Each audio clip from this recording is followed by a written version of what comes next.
ও আল্লাহ, আমার উম্মত যদি জাহান্নামে যায় আমি কিন্তু জান্নাতে যাব না, আমি কিন্তু জান্নাতে যাব না।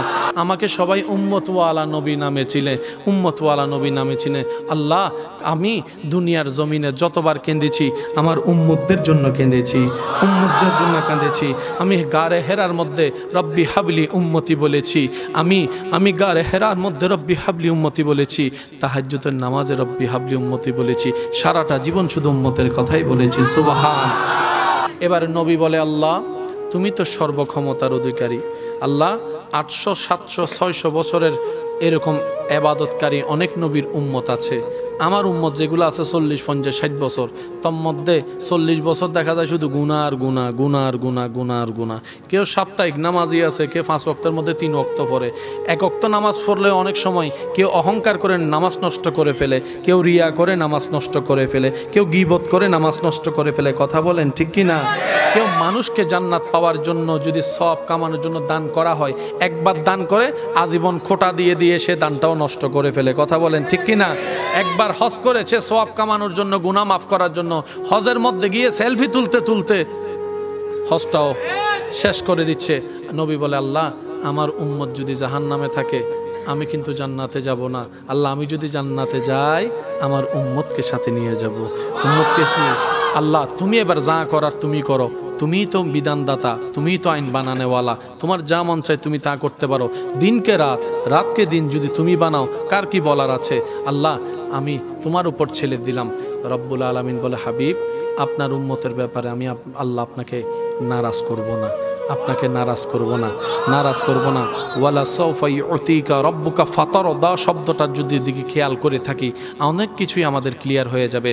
রব বলে যে, হাবিব আপনি চিন্তা করিয়েন না, আপনার উম্মতের হায়াত কম তো ঠিক আছে, আপনার উম্মতের হায়াত কম যেহেতু হয়েছে আমি আল্লাহ সওয়াবের লিমিটেশন ছাড়িয়ে তাদের সওয়াবের ব্যবস্থা করে দিয়েছি। সুবহানাল্লাহ। নবী বলে, আল্লাহ এটা তোমার বড় দয়া যে অন্যরা 700 বছরে যা সওয়াব কামাতে পারবে না, আমার উম্মত চাইলে অনেক সময় এক রাতও সে সওয়াব কামাই ফেলতে পারে, সওয়াব কামাইতে ফেলতে পারে। রব্বুল আলামিন বলে, হাবিব আপনার উম্মতকে জানিয়ে দিন, ইন্না আনজালনাহু ফি লাইলাতুল কদরে ওয়া মা আদরাকা মা লাইলাতুল কদর। আমি এমন একটা রাত আপনার উম্মতকে আপনার খাতিরে দান করছি যেটা অন্য কাউকে দিই নাই। অন্যরা 1000 মাসে ইবাদত করে যে সওয়াবের পাহাড় বানাবে, আপনার উম্মতকে লাইলাতুল কদরের মতো একটা রাত দেওয়া হয়েছে। অন্যরা 1000 মাসে যা পারে নাই আপনার উম্মত এক রাতেও তা কামাই ফেলতে পারবে। সুবহানাল্লাহ। নবী বলে যে, আল্লাহ আপনার দয়ার তো কোনো সীমা নাই, আরো দেন না, আরো দেন না, আপনার দিলে কি কমে, আপনি আরো দেন না। আল্লাহ পাক বলেছে, হাবিব আপনাকে দিব না তো কাকে দিব?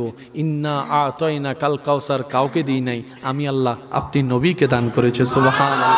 ওমা আরসালনাকা ইল্লা রাহমাতাল লিল আলামিনের চাদর আমি আল্লাহ কাউকে দিই নাই, হাবিব আপনি নবীকে দান করেছি। কারণ অন্যরা নবীউল্লাহ, অন্যরা রসুলুল্লাহ, কেউ খলিলুল্লাহ, আপনি তো আমার হাবিবুল্লাহ, আপনি তো আমার হাবিবুল্লাহ।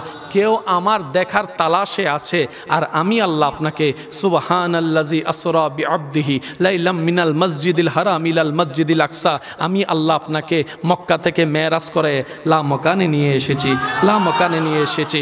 সবাই থাকবে নফসি নফসি স্লোগানে, আপনি সেই দিন থাকবেন উম্মতি উম্মতি স্লোগানে। সবাই থাকবে দাঁড়িয়ে, আমি আল্লাহ আপনার জন্য মকামে মাহমুদের আসনের ব্যবস্থা করে রেখেছি। হাবিব আমি আল্লাহ আপনি নবীকে নারাজ করব না। হাবিব আপনি চিন্তা করিয়েন না, যারা আপনার উম্মত তারা বান্দাও তো আমার। আল্লাহ পাক বলে, হাবিব আপনার উম্মতকে বললেন 5 ওয়াক্ত নামাজটা ভালো করে পড়তে, পড়বে 5 ওয়াক্ত। আমি সুপ্রিম কোর্ট থেকে রায় করে দিয়েছি, ডান কাঁধের ফেরেশতা জানে, পড়বে 5 ওয়াক্ত, লেখা হবে 50 ওয়াক্ত। আল্লাহ নবী বলে, আল্লাহ এটা তো আপনার বড় দয়া। আল্লাহ ওই নামাজের বিষয়টা হয়ে গেল, তো ওই হজের বিষয় তো আমার উম্মতের সবার তো আর টাকা থাকবে না, গরিব থাকবে। আল্লাহ পাক বলে যে, আপনি টেনশন করেন না, আপনার উম্মতকে বললেন যাদের সামর্থ্য আছে তারা করতে, সামর্থ্য না থাকলে তাদেরকে আমি প্রশ্নও করব না হাসরের ময়দানে। নবী বলে, আল্লাহ তুমি সারে না দিয়েছো, সামর্থ্য না থাকলে তাদেরকে প্রশ্ন করা হবে না। আল্লাহ তুমি চাইলে তো সওয়াবও দিতে পারো, সওয়াবও দিতে পারো। আল্লাহ পাক বলে যে, হ্যাঁ পারি তো, তা আল্লাহ দেন না, আপনি রহমান না, আপনি রহিম না, আপনি দেন না। আল্লাহ পাক বলে হাবিব আপনার উম্মতকে বলিয়েন শত ব্যস্ততার ভিতরে সময় পেলে মা বাবার চেহারার দিকে মায়ার নজরে একবার তাকাবে, কবুল হওয়া সওয়াবের ব্যবস্থা, হজের সওয়াব আমি আল্লাহ দান করে দিব। তাকবীর, আল্লাহু আকবার। নারে রিসালাত, নারে গাউসিয়া, আহলে সুন্নাত ওয়াল জামাত। উচ্চ আওয়াজ একবার বলেন সুবহানাল্লাহ।